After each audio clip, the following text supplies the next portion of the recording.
Well, thank you very much, Madam Speaker, and it's an honour to rise to speak in support of Bill 9 this afternoon, and I'll be splitting my time with my colleague from Beaches, East York. As I said, I do rise in support of Bill 9, support that comes with gratitude, reflection, and, Madam Speaker, a call for even bolder action. So let's begin with a simple truth. This bill is long overdue. For too long, municipal governments across Ontario, from small towns to major cities, have operated in a policy vacuum when it comes to holding elected officials truly accountable for things like harassment, abuse, and misconduct. The current system fails victims. It protects abusers, and it weakens public trust. Now, Bill 9 begins to change that. It creates, at last, a process, however narrow, to remove mayors and councillors who commit serious violations of their code of conduct. And so to that, Madam Speaker, I say, finally. But, Madam Speaker, it's taken too long. Many in this chamber will know that the bill directly builds on legislation that I have introduced twice before, the Stopping Harassment and Abuse by Local Leaders Act. First as Bill 10, which the government supported unanimously before the 2022 election, and most notably as Bill 5, which the government defeated after the 2022 election. The Stopping Harassment and Abuse by Local Leaders Act was born out of outrage. It was shaped by conversations with survivors, and it was driven by a belief that no woman should have to work in fear, and certainly not have to work in fear in her own City Hall. Bill 5 would have empowered integrity commissioners to go further, to apply to the courts directly for removal in the most serious cases. Bill 5 had teeth, it had urgency, and it had something that we shouldn't forget today, Madam Speaker. It had momentum from real people on the ground who made it impossible to ignore. Hundreds of municipalities supported Bill 5 and called for the government to pass it into law. Now, that broad support from communities across Ontario wasn't abstract. It was rooted in real experiences, in real failures, and in real harm. And few cases illustrate that more directly than what's happened in Ottawa. Now, Madam Speaker, for those of us in the room and those who may be paying attention, to truly understand why this legislation matters, why Bill 9 is so necessary, we need to look no further than the City of Ottawa. In 2019 and 2020, a group of courageous women came forward with disturbing allegations against my former colleague and our colleague from Ottawa Centre's former colleague, Councillor Rick Shirelli. Now, these were not vague complaints. They were exceedingly explicit. They were detailed. They were consistent. And they were corroborated accounts from brave, capable, and professional women. Women who simply wanted to serve their community. They described job interviews where they were allegedly asked if they'd be willing to wear revealing clothing. They described pressure to attend public events without undergarments. They described being propositioned in exchange for access or advancement. We're talking about trips to strip clubs to spy on political enemies, offers of oral sex or insinuations around it. This is what we're talking about, and it's important to say it out loud so that everyone knows exactly what we're talking about. This wasn't just harassment. It was the calculated exploitation of power dressed up as political opportunity. And when they spoke out, Madam Speaker, the system failed them. You know, the Integrity Commissioner in Ottawa did launch an inquiry, and it was slow, and it was cautious, and it was under enormous public pressure. And months later, the findings were very, very clear. Two separate reports concluded that Councillor Shirelli had violated the city's code of conduct. The reports cited multiple credible complainants. They described his behavior as manipulative, coercive, and harmful. And they recommended the maximum penalty allowed under the law, a 90-day suspension of pay. That's it. No removal from office, no disqualification from future service, no formal recognition of the harm done to those women. Now, Madam Speaker, any other employee in any other work environment in Ontario would have been immediately suspended, and when the report came out, they would have been terminated. No one can argue against that. If you work in a library, if you work in a bakery, if you work at a school, if you're a police officer, if you're a teacher, if you're a nurse, you would have lost your job. Councillor Shirelli remained in office, and after the suspension of pay was over, he continued to draw a salary. He continued to bank and build pensionable service. He attended meetings on behalf of his community and presumably on behalf of the city. He was casting votes that are important to determining the future of the City of Ottawa and his constituents, while the women he harmed were left to deal with the personal and professional fallout. So I want to be absolutely clear about this. The women he harmed left their jobs. Most of them left working at City Hall altogether. At least one moved out of the city completely. Their reputations were questioned. Their integrity was challenged. And yet, the individual responsible faced no meaningful consequence. And Madam Speaker, this wasn't a gray area. It wasn't a misunderstanding that can sometimes happen. It was a profound failure. A failure of policy, a failure of leadership, and a failure of justice. As I said before, if an unelected staffer had behaved this way, they would have been fired. If someone who works for you right now behaved this way to another one of your employees or the employee of a colleague of ours, you would ask them to not work for you anymore. If a teacher, a police officer, or a nurse had done this, their license would have been revoked.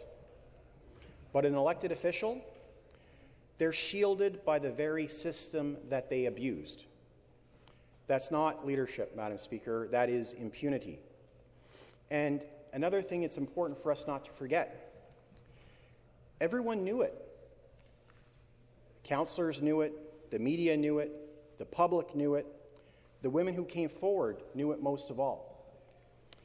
And this is why I introduced Bill 10, to close the accountability gap, an accountability gap that protected Councillor Shirelli and left his victims without recourse. And that is why residents in Ottawa and people from across Ontario have demanded change. And that is why we debate Bill 9 today, because we cannot allow ourselves to call this a mere procedural improvement. The bill is a direct response to a real-life failure that hurt real people and nearly broke their faith in the system. So, to the women who came forward, I say thank you. You should never have had to endure what you did. You should never have had to fight so hard to be heard. But because you did, the province is finally taking steps to ensure it doesn't happen again, or at least there are consequences if it does. Bill 9 is your legacy, and this House and our province owes you more than words. We owe you action, which I hope we will do at the end of this debate. Now, Madam Speaker, in the last day or two, I've had a chance to talk to a couple of the victims in Ottawa, and I asked them to provide me some statements that I might read in the legislature. And so if you bear with me for a moment, I'm going to do that now. Nancy Cairns is one of the victims who came forward and also came forward publicly with her name. And this is a quote.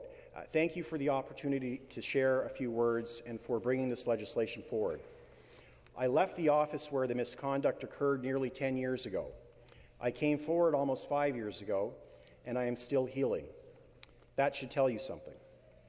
The trauma wasn't just in what happened, it was in the silence that followed, in the cost of telling the truth, in the slow, painful process of trying to find accountability.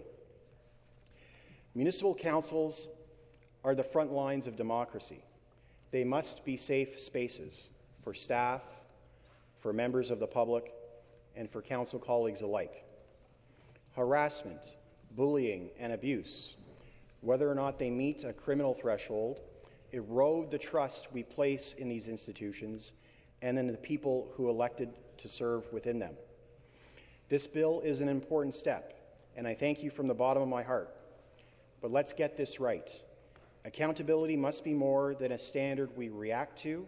It must be a culture we actively build.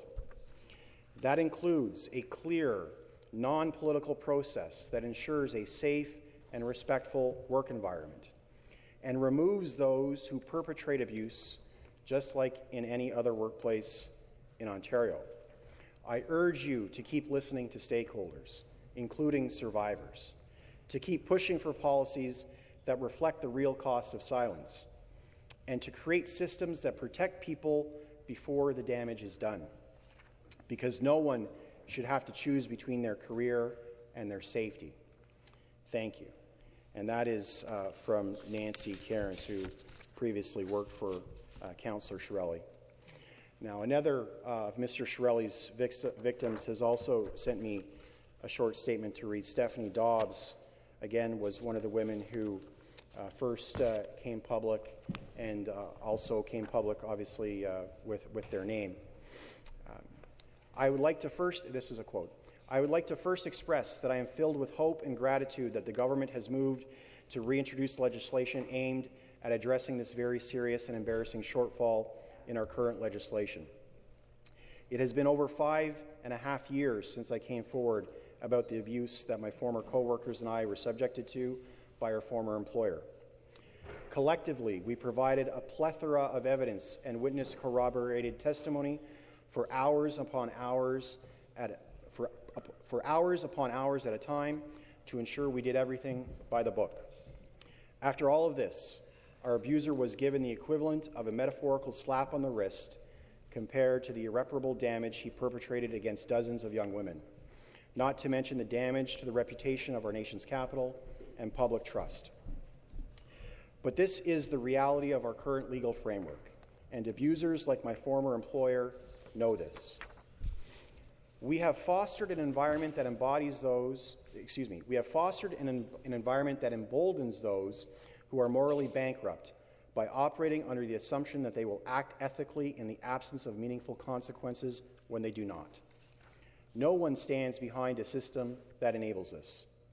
It demeans and belittles the positions that all of you here today have worked hard to earn and makes a mockery of the beautiful country by undermining our faith in all levels of government and elected officials.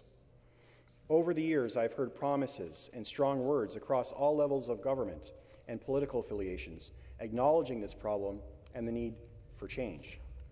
This is not a partisan issue, and it should not be treated as such. The implications of doing so suggest motives that are difficult to confront, but increasingly hard to dismiss. Over and over, I have seen different iterations of this bill submitted, only to be allowed to die on the floor or struck down using arguments undermined by rhetoric that distorted its objectives and misinformed the debate. That being said, Bill 9, the Municipal Accountability Act 2025, restores a sense of optimism that I am hesitant to embrace. While the bill represents a step forward strengthening local governance, it must be noted with significant concern that the provision requiring a recommendation from the Integrity Commissioner to be sent back to Council for a unanimous vote undermines the very principles the government has long claimed to uphold.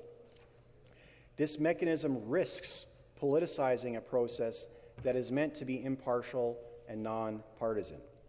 If the goal is truly to ensure accountability and prevent abuse, then the clause must either be amended or removed.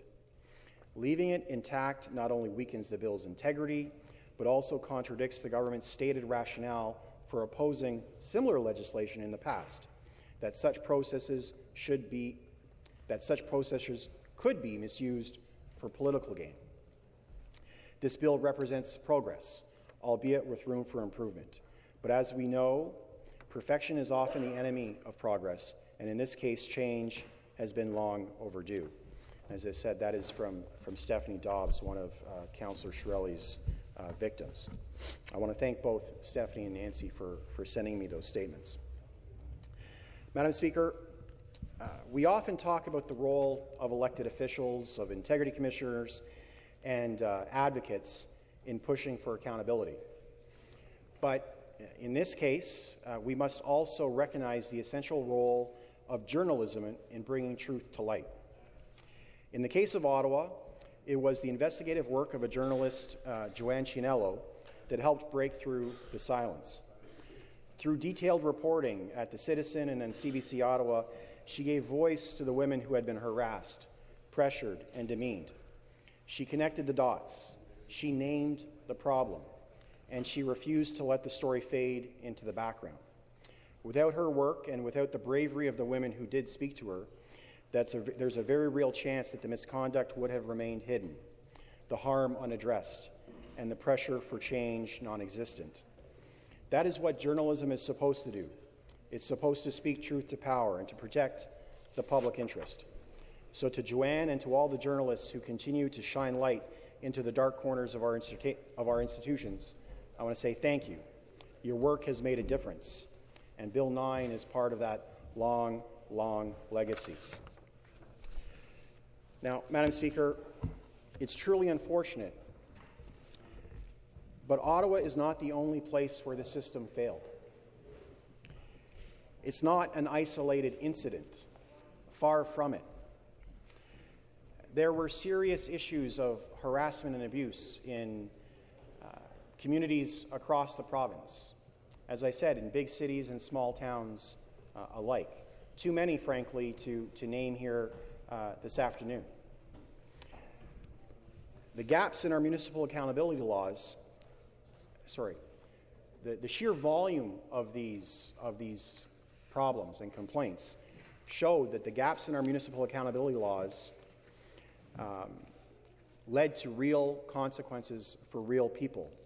And that's why this bill is so very important and so long overdue. Excuse me, Madam Speaker. Now, Madam Speaker, one of the most important and perhaps underappreciated aspects of Bill 9 is the move towards standardization of the codes of conduct across Ontario. For too long, each municipality has operated with its own set of rules, its own expectations, its own definitions, and its own disciplinary thresholds. That patchwork approach has created confusion, inconsistency, and in some cases, injustice. What was considered a serious offense in one community might be considered a minor one in another. One integrity commissioner might investigate a complaint thoroughly. Another might dismiss it without explanation. And while the rights of victims varied from town to town and city to city, those accused of misconduct often benefited from this gray area. Madam Speaker, that's not accountability, that's arbitrariness. By giving the province the authority to prescribe consistent, province-wide code of conduct, Bill 9 finally brings some clarity and fairness to the system. It means every municipal official, whether they serve in Toronto or Timmins, Hamilton or Hearst, will be held to the same ethical standards. It means the public can expect the same level of protection no matter where they live. And it means that victims won't have to consult municipal bylaws to figure out what happens and what actually counts as misconduct. A councillor in Brampton should be held to the same behavioural expectations as a councillor in Brockville. The mayor of Sudbury should face the same consequences for harassment as the mayor of Mississauga. That's just basic fairness, Madam Speaker. And just as importantly, Bill 9 also mandates training and education on those codes, because accountability should start with understanding. This standardization won't solve every problem, but it will lay a solid foundation. It replaces a patchwork with a clear, common standard, and that is a meaningful step forward towards restoring trust in municipal government across Ontario.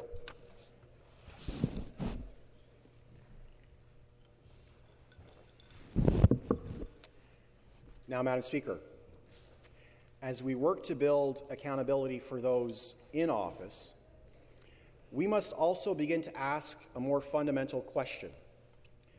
Who should be allowed to seek office in the first place? In provincial and federal elections, political parties play an essential gatekeeping role. They vet, they interview, and occasionally they disqualify. Most would not allow someone recently convicted of a serious criminal offense to run under their banner. But municipal elections don't have that safeguard. There are no political parties.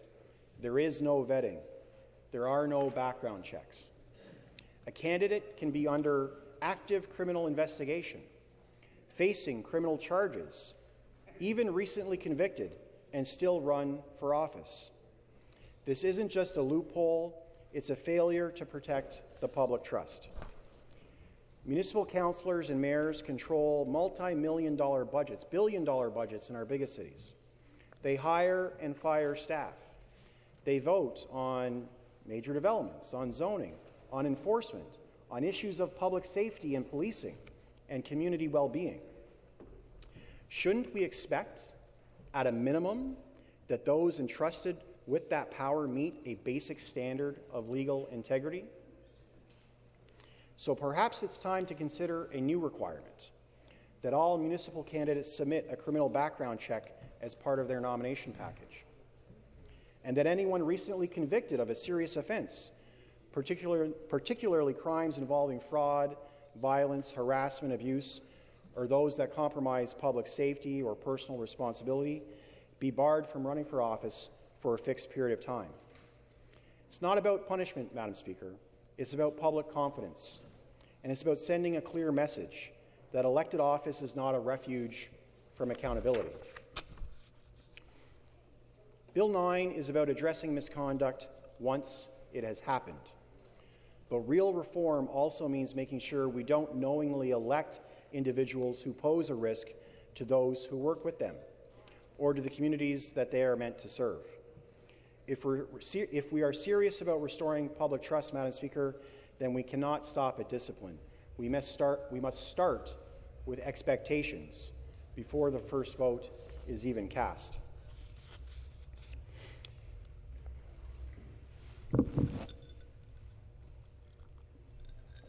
Now, Madam Speaker, the stories from Ottawa, the dysfunction in Brampton, the allegations in Hamilton and Barrie and beyond, these were unfortunately not isolated. They weren't altogether rare.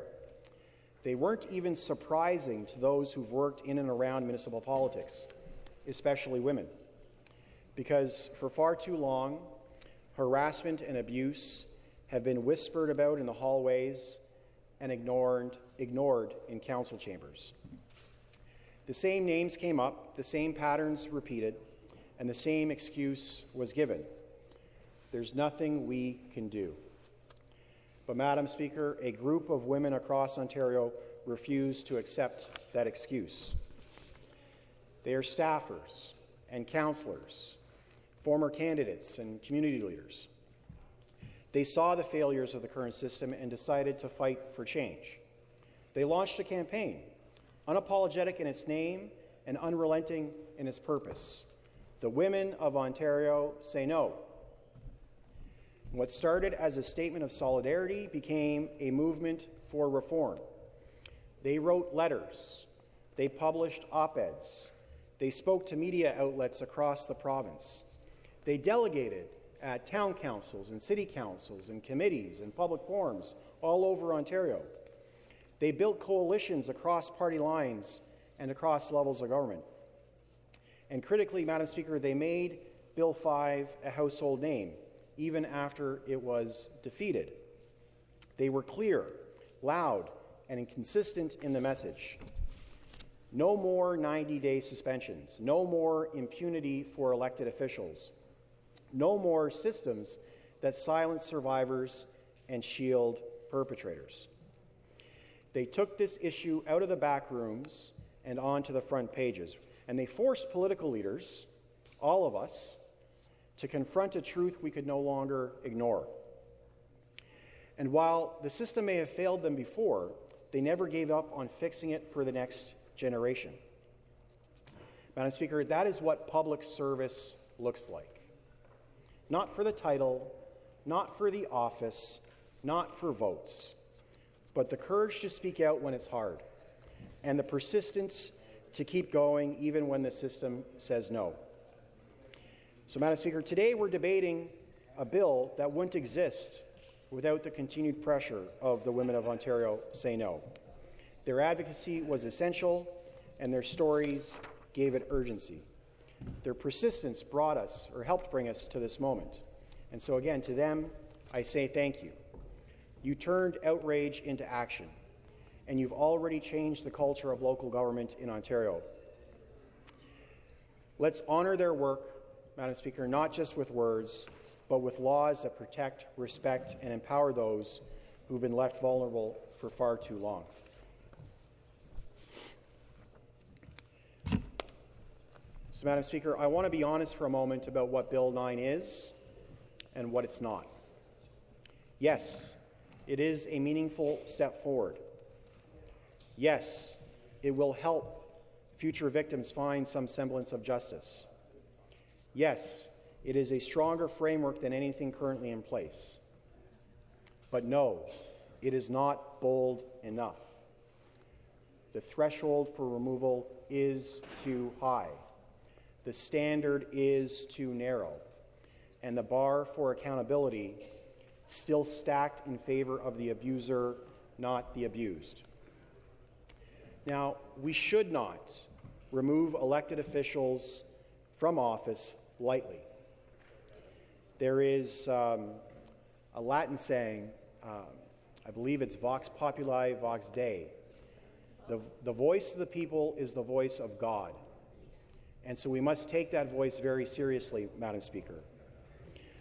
But when serious, repeated, harmful conduct is proven, when the penalty of a 90-day pay suspension is not only inadequate, but insulting, when a councillor remains in office while his victim leaves their jobs, leaves their communities, and leaves their career behind, then that's not justice, that's not democracy, that is a failure.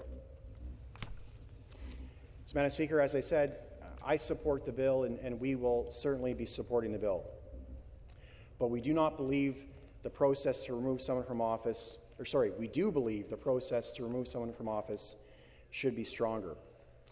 Requiring an Integrity Commissioner's recommendation, and then a second integrity investigation by the Provincial Commissioner, and then a unanimous vote of Council minus the accused, without any absences. No one can be absent from the vote. This is a very, very steep hill to climb. It means that in practice, even if misconduct is confirmed, a council could still shield its own member. Now, many of us in this room have served on municipal councils, or we've served in this chamber for quite a long time. When you work with people for that long a time, Madam Speaker, it's inevitable. You become friends. If not socially, then at least collegially at work. You inevitably develop biases amongst yourselves. It's nature. It's human nature. How can you reasonably be expected to then levy an unbiased vote. In municipal councils, I was there for 10 years. We have other colleagues who were there. The easiest way to get out of the vote was to go use the washroom, was to get up and grab a muffin or a coffee, because absences aren't recorded, Madam Speaker. That single act would stop someone from being removed from office. If someone doesn't have the courage of their convictions, if they don't want to be awkward with someone that they've known for a long time, if they don't want to have to deal with the good old boys at the coffee shop tomorrow morning, they step away to go to the washroom. That's not justice. That's a bar that is far, far too high.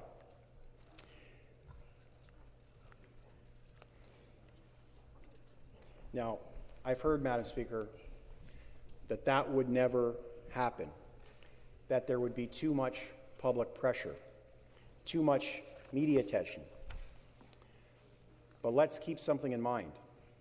Not every city has the media landscape of Toronto. Not every city has an investigative journalist like Joanne in Ottawa. Even Joanne in Ottawa doesn't work in journalism anymore, Madam Speaker. We've seen what's happened to local journalism in our big cities, let alone our small towns and our rural communities. And, Madam Speaker, I'm sure all of us would agree, those of us who have been around municipal politics have seen decisions that are made because of friendship. We've seen strategic backroom deals to help our friends on council achieve whatever political success. And that's why in Bill 10 and Bill 5, I had proposed a clearer route. Let the local integrity commissioner apply directly to the courts, not to politicians, to independent, nonpartisan judges, and let the judge, based on evidence, based on the ability of the accused to defend themselves, let the judge make a decision. It is, in fact, the same process that is already written into law around municipal conflicts of interest. We just duplicated that process. The Integrity Commissioner investigates. If there's a problem and it rises to that level, it goes to a judge. Judge hears the case. The judge makes the decision. It is a higher standard of fairness, Madam Speaker, and it has a lower risk of obstruction. And it's not too late to consider improvements to Bill 9. It's not too late to get us back to that better process. I am encouraged to hear that the intent and the goal of the minister is to have robust committee hearings should the bill pass second reading. And I hope that during that process, the members of the committee, members of the government, and the minister will hear from victims, hear from legal experts, hear from municipal experts in clerks' offices and city halls across the province about making the process to remove someone from office more fair and, frankly, probably more transparent as well. So, Madam Speaker, obviously we're debating a change in a rule around municipal governance. But it's not just a municipal issue. It's a workplace issue. It's a women's safety issue. It's about how we define leadership, accountability, and respect in public life. And if we allow elected officials to get away with this kind of behavior, the kind of behavior that would cause anyone else in Ontario to be terminated, then we degrade the institutions that we all serve. Madam Speaker, this chamber has seen its share of partisanship, but I hope that there will not be any partisan politics played around this. There should not be any partisanship around basic human decency.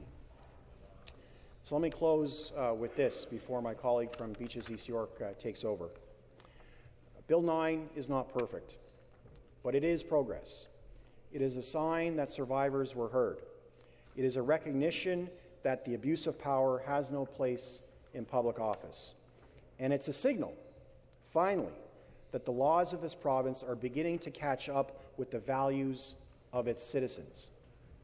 So to every survivor who spoke out, we see you, we believe you, and we're here today because of you. To every member of this House, let's pass this bill. Let's improve it at committee where we can, and let's never go back to a time when silence was the only response. Thank you, Madam Speaker. I recognize the member from Beaches East York. Thank you very much.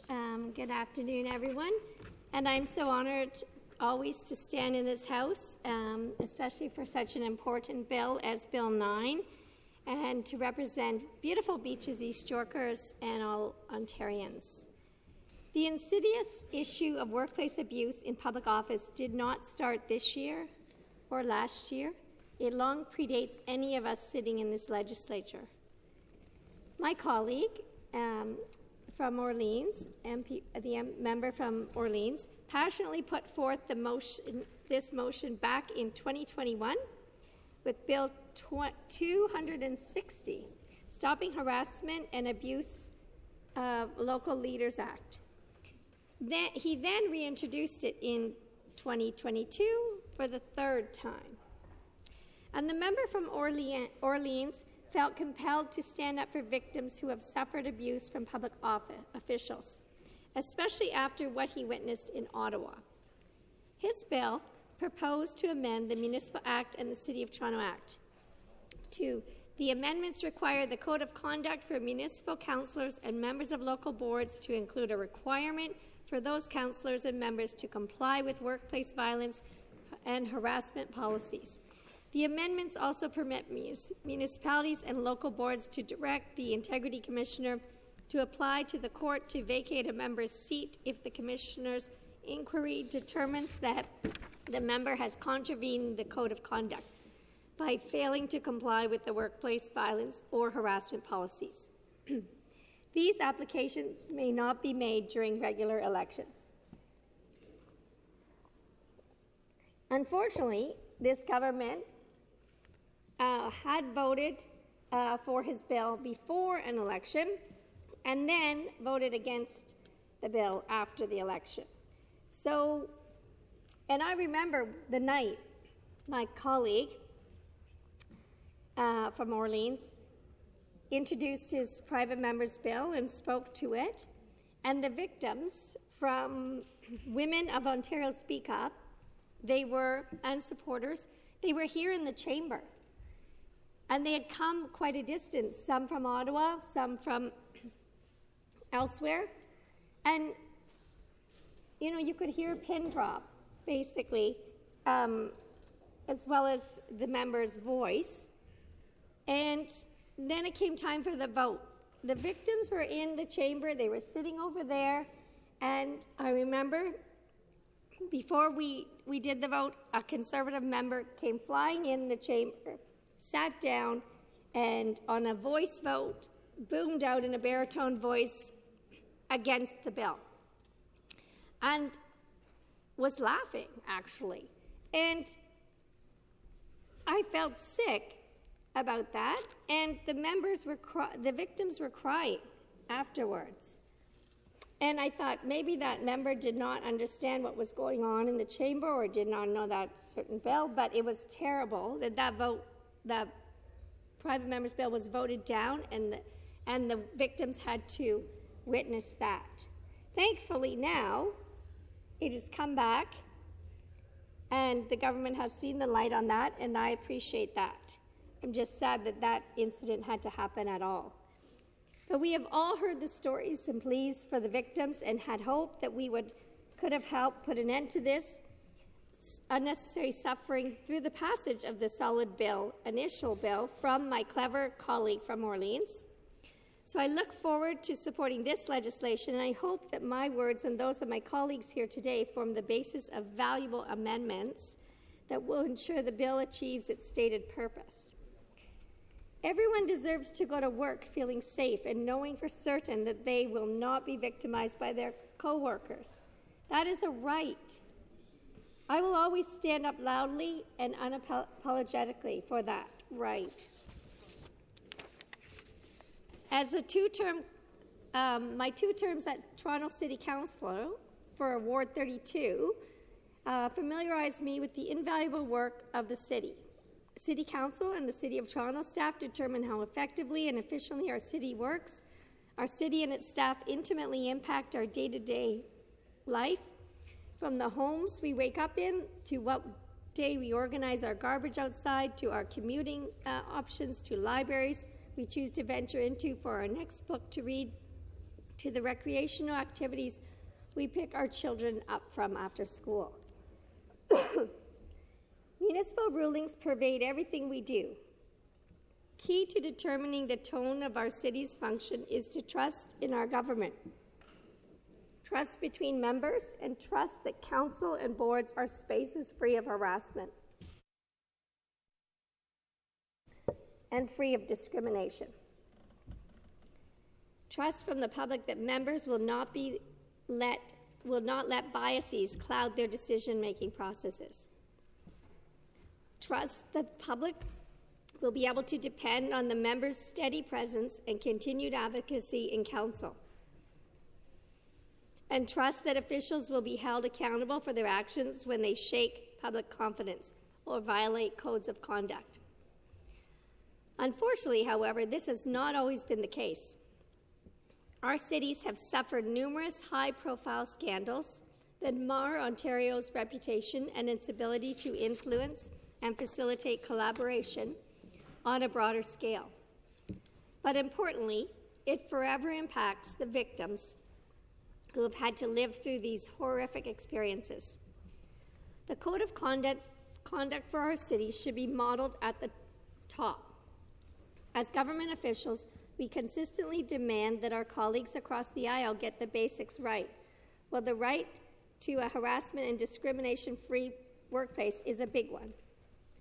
After reviewing the code of conduct, many people are left feeling surprised that behavior which we would hope flows from a common knowledge, common courtesy, and fundamental decency and respect towards fellow human beings should not have to be legislated or monitored.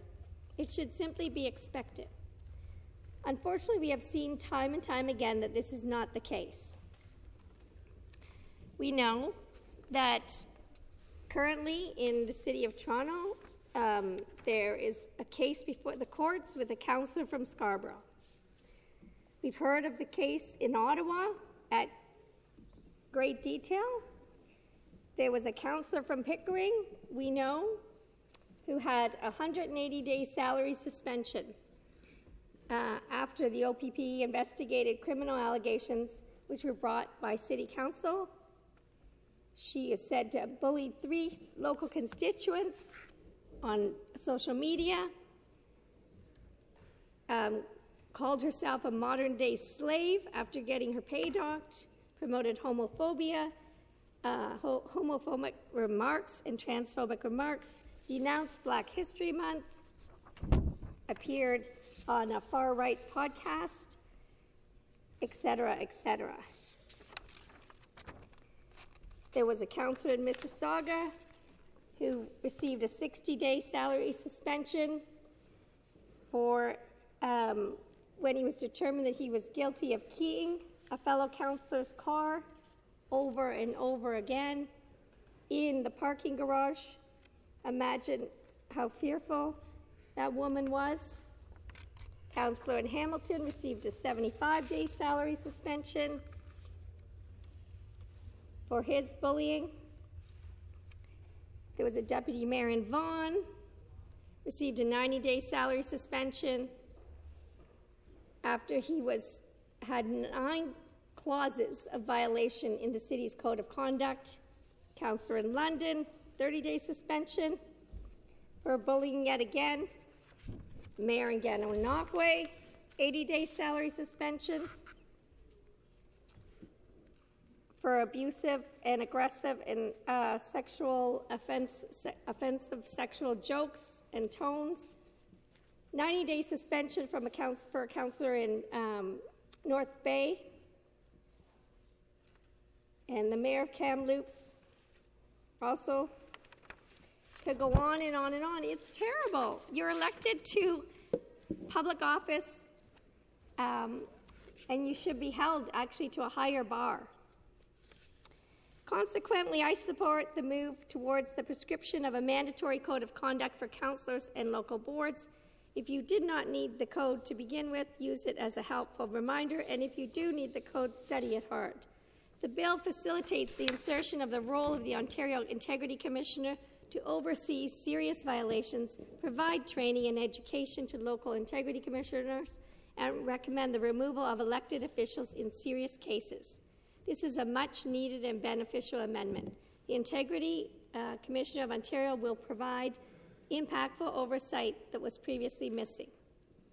While the core of this legislation establishes accountability that all communities should come to expect from their public officials, there remains room to augment this role.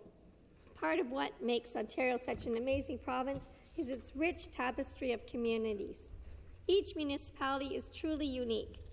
While Toronto's main issues may consist of expanding transit and expanding bike lanes, Tweed may need bridge maintenance. Consequently, the prominent issues, interpretations of severity of issues, and understandings of conduct norms and serious deviations from it may vary. This bill should standardize the code of conduct to ensure our public officials are held to the same criteria across the board. Simultaneously, Bill 9 should also consider our municipalities' differing priorities and needs. With the offices of the newly appointed actors in this process based in Toronto, the Integrity Commissioner of Ontario and the Minister of Municipal Affairs, we must ensure that codes of conduct, training to support its fulfillment, and guidance to judge severity of its defiance are not Toronto-centred. It is imperative to ensure that beyond mandatory training, additional education opportunities in subjects of interest or in behaviour that is not up to standard can be requested and swiftly delivered, and that instructions used to guide sentencing decisions are relevant in the context of that municipality. The common manifestations of abuse in the context of Toronto, as we've seen, may differ from those in Orleans or Thunder Bay. Accordingly, the markers that integrity commissioners need to be attuned to so they may interpret intentions, actions, and consequences correctly and dispense justice differ. The goal of this legislation cannot be merely to centralize our integrity operations. We must improve these investigations and decisions so they offer prevention and have the most impact in a given context.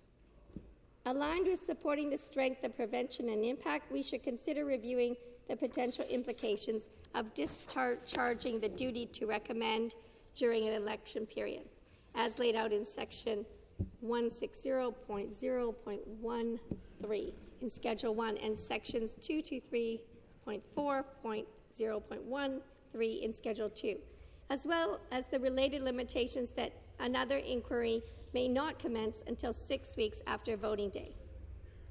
While the procedure is standard, the Ministry and Integrity Commissioner should consider when legislation offers this limitation.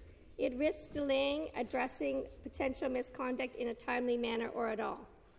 After an election, the applicable staff and members may have been involved in various capacities, whether that be as the accused, a witness to the abuse, or a supporter of the victim, may cease their involvement with the council or the board and potentially their willingness or ability to participate in the inquiry. Additionally, the limitation may permit the member under investigation to be re-elected and enjoy the privileges that come with that, despite potential misconduct. There is a large body of research documenting the hesitancy of abuse survivors to come forward due to long processes, frequent delays, and re-traumatization. Paired with the government's long track record of skirting accountability and failing to act in accordance with calls from Ontarians, demonstrated by the Greenbelt, bike lanes, and Ontario Place, every available opportunity to facilitate fair and timely investigation should be made in special instances of an investigation during an election period to keep with the bill's purpose. Importantly, however, the most concerning part of this legislation lies in the high threshold for voting on a member's seat vacancy. The bill demands that all members of council, other than members referred to in subsection 3, who are excluded from taking part in the vote, vote in favour of the recommendation.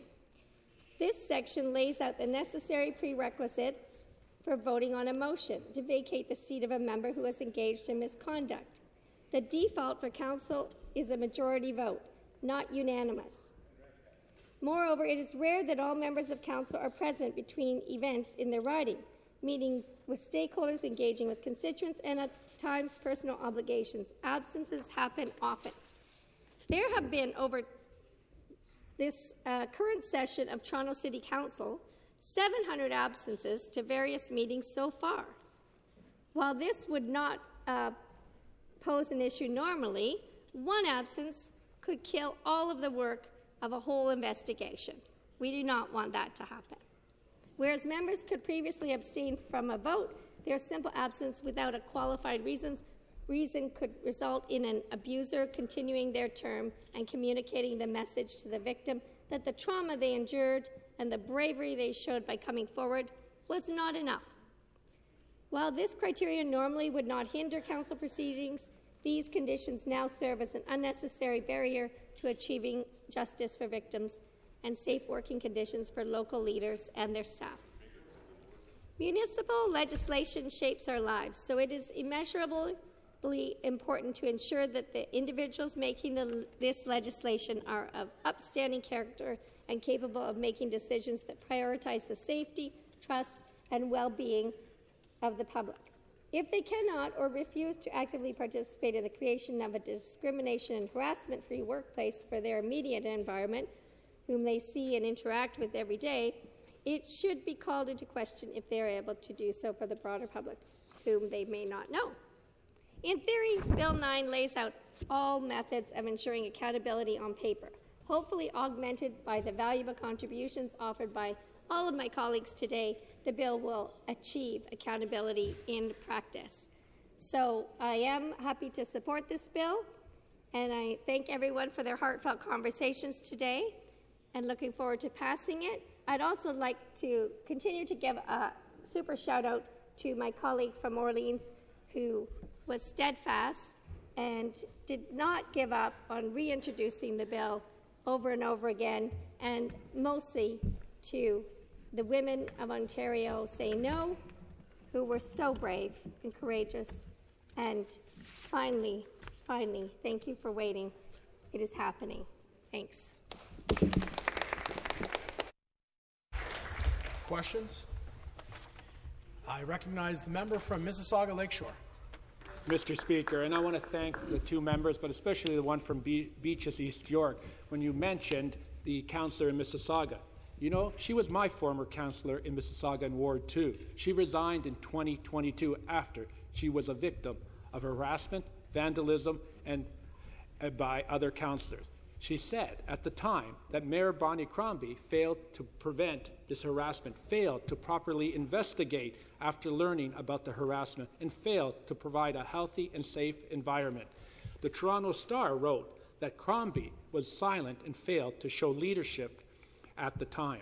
So I want to give the member a chance to comment on that and how Bill 9 will help in harassment moving forward. Response? Thank you, Mr. Speaker.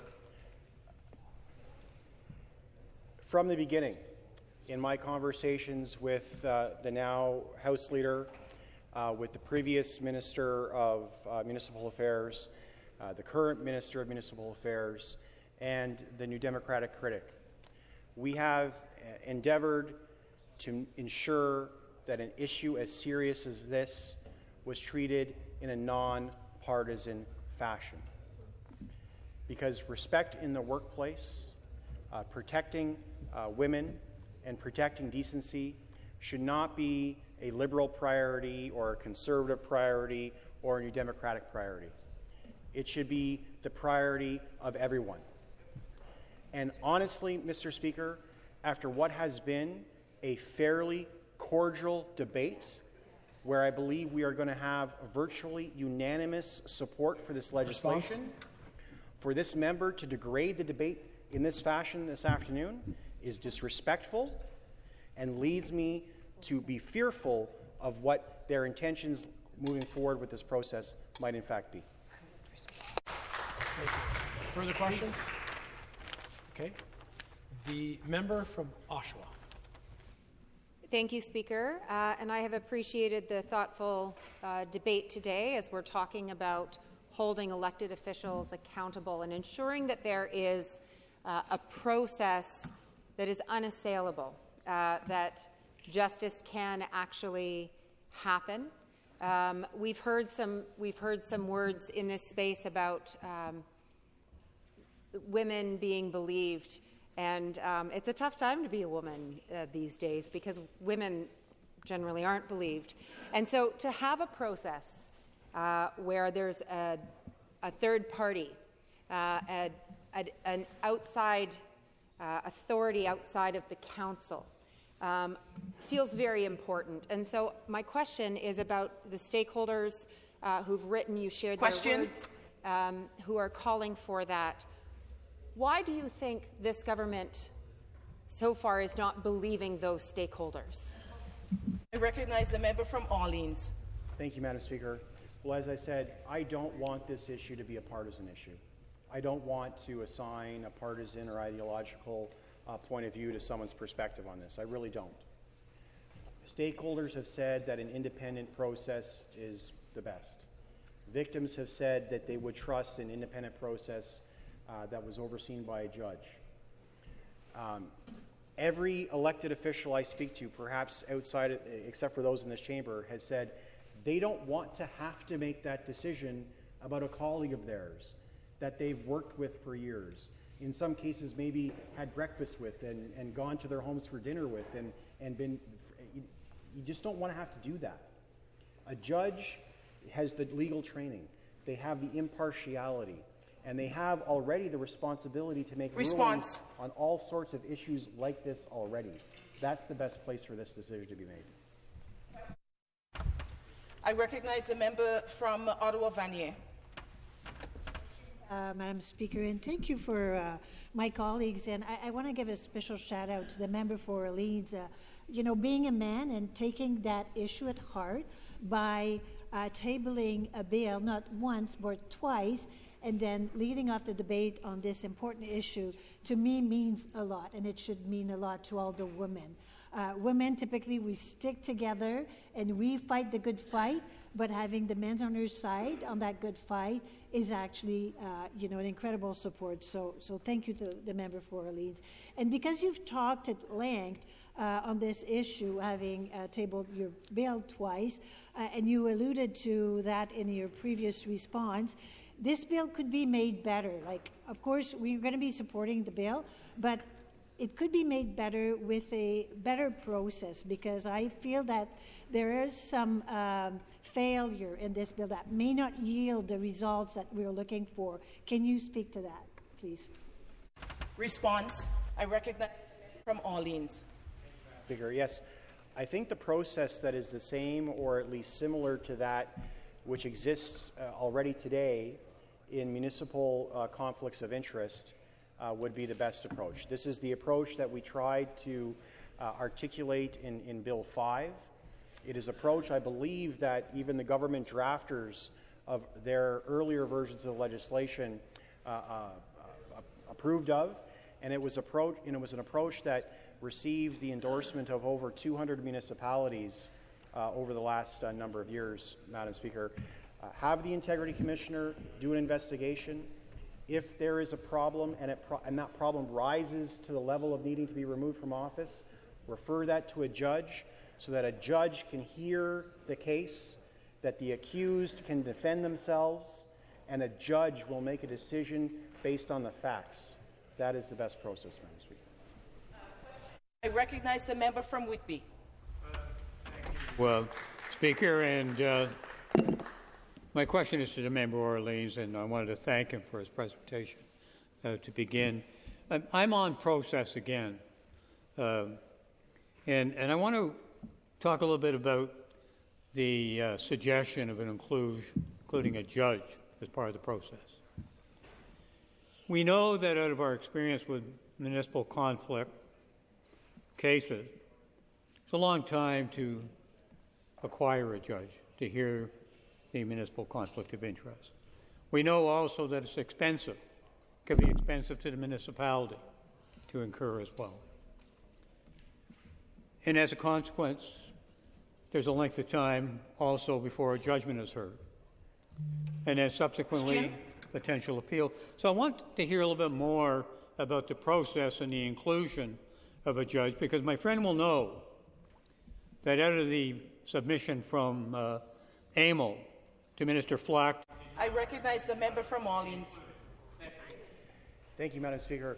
As my friend across the way will know, that while Minister Flack is a relatively new minister in this file, and I commend him for bringing this legislation back so quickly in this session, this process started long before his tenure in the office.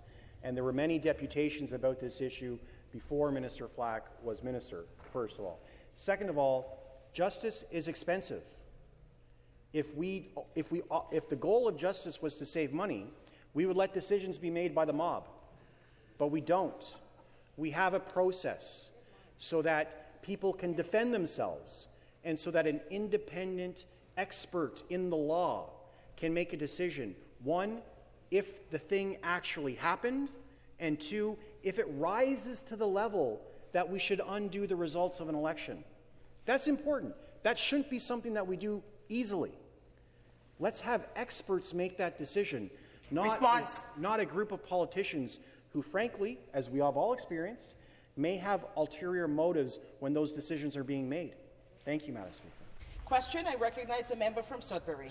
Thank you, Madam Speaker, and thank you to my friends from Orleans and Beaches, East York. Through my experience in various roles in work or volunteer organizations, I've had roles where I would get the reports of a harassment investigation. And in those investigations, sometimes what you would see is very surprising. In this process, and I know we don't want to remove people from elected position because it's important, but I'm curious if the bar may be set too high in terms of the unanimous vote, that no one can be absent from the vote, that you need to have multiple investigations, either too high or just the process simply being so long that the term ends. Because when you see the results of these investigations when they are not favorable, there's someone's life is at effect there. I'm just wondering your thoughts about that. I recognize the member from Orleans. Thank you, Madam Speaker. Certainly the process stops and should stop during an election. We don't want this kind of tool to be weaponized for politics. I'm 100% supportive of that. I think a judge is the best positioned to make a determination quickly to ensure that whatever expense may have already been incurred by the Integrity Commissioner to investigate can actually have a reasonable response and have an expert make a judgment on that. And I think we should all agree that judges are legal experts. For the debate,